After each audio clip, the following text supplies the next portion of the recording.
In 2013, Steve came up for one of his many trips to DC, and he decided he wanted to go to Mount Vernon to see George Washington's home, and I asked him why that was, and he said, well, I want to find out what made him a leader, what challenges he overcame, and that was Steve. So we went down there, and they have a wonderful museum, and they have a theater there where at some point it snows on you.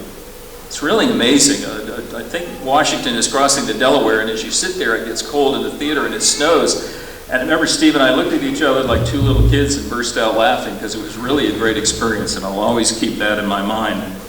But when we got out in front of the house, and there's the iconic view of George Washington's home and people taking photographs, there was a young woman with two little children, and she was having trouble with her iPad.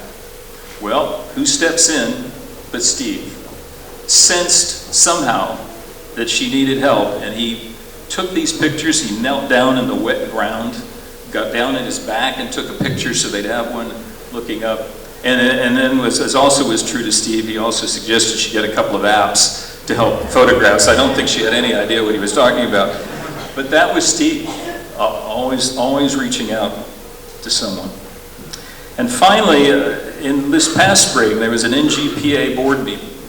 And it was going to take place in downtown Washington, and Steve and I helped him get downtown. We went to a place to get bagels and all those things. And when we arrived at the location where you all were having your meeting, I said to him, gosh, this is just amazing. I said, look where we are. Well, where we were was where we had had lunch at that California Pizza Kitchen 13 years earlier, when Steve worried that he didn't have maybe direction and thought he should acquire some. And when he got home that night, we had a very long 3-hour talk about a lot of things, and he was so excited about that. And I certainly encouraged him to think of where he was then to where he was at that point. He had a direction, he was influencing people, he was the leader, he had a cause that he promoted with a great deal of zeal, and yet he was still this great loving person. It was such an interesting day that happened. Steve always took care of everybody, and so I want to direct these comments directly to you, Nate. I know it's a tough day for you, but I want you to listen to these words and correlate the universal situations all who are in love face.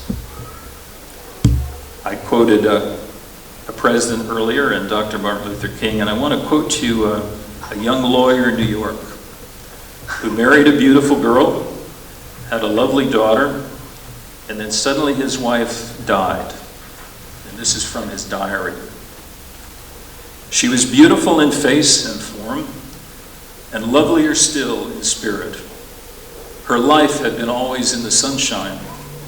There had never come to her a single great sorrow.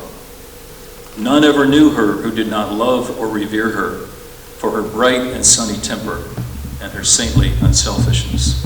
Fair, pure, and joyous as a maiden, loving, tender, happy as a young wife, when she had just become a mother, when her life seemed just begun, and the years seemed so bright before her, then by a strange and terrible fate, death came to her. And when my heart's dearest died, the light went from my life forever. Just happened that was Teddy Roosevelt in his 20s. He was the young lawyer, and he thought the light had left his life forever. But history tells us that he went on, led a remarkable life, uttered memorable words that even inspired Steve a century later. We think when someone dear to us dies, we think that when we suffer a defeat, we think when tragedy breaks upon us and sadness envelops our soul, we think, as TR said, that the light has left our lives forever. Not true.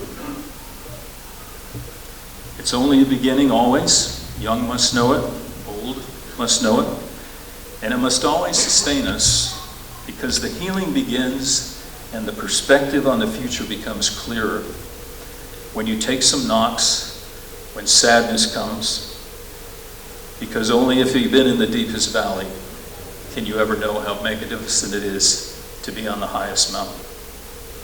And I know you will be strong in your good heart and good soul, and thinking of the great example Steve set, you will strive for the highest mountains of your own destiny, because there is a brilliant light ahead of you in your life.